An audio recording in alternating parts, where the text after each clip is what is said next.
gentlemen, and welcome to this second picture of the fall semester, you might say. And this one is in another adventure film, The Prisoner of Zenda, released in 1952 with a lush budget production by MGM.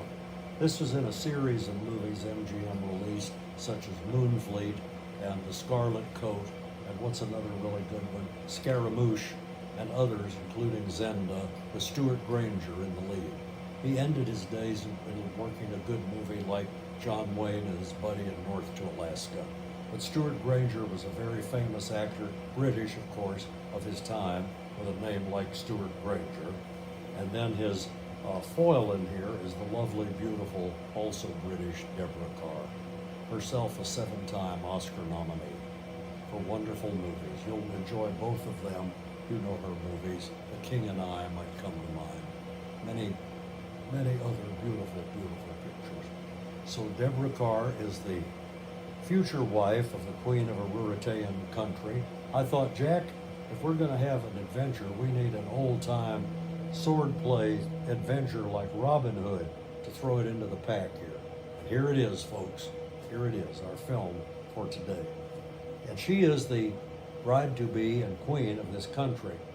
But the king is being pursued by villains led by James Mason as the ever-villainous, famous villain, Rupert of Hentzau. This is from an Anthony Hope novel.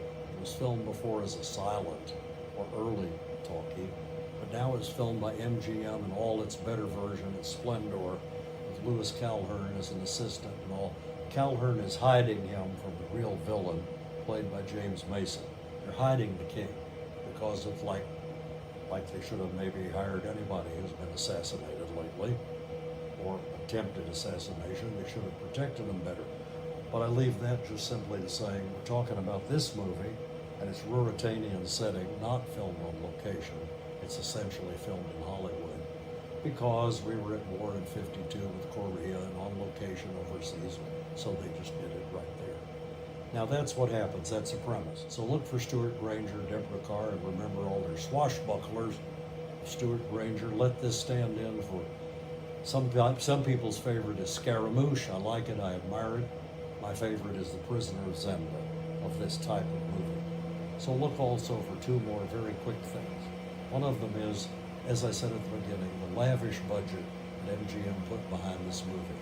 You'd swear for all the world you're in England, not England, but Ruritania, you're in Europe somewhere. This looks like a foreign country down to the clog dance.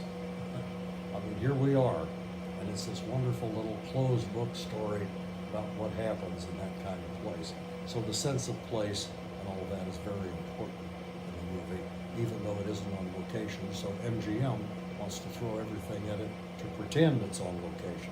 Stuart Granger was not cheap. Deborah Kerr, James Mason, even Lewis Calhern got several $1,000s for appearing in this picture.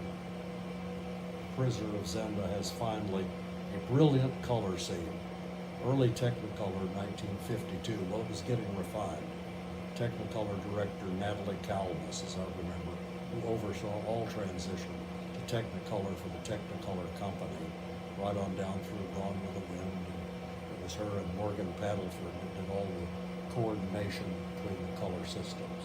So with color in mind, with the plot in mind, with Stuart Granger in mind, the lush budget in mind, relax, enjoy, and buckle on those swashes for The Prisoner of Zenda, 1952.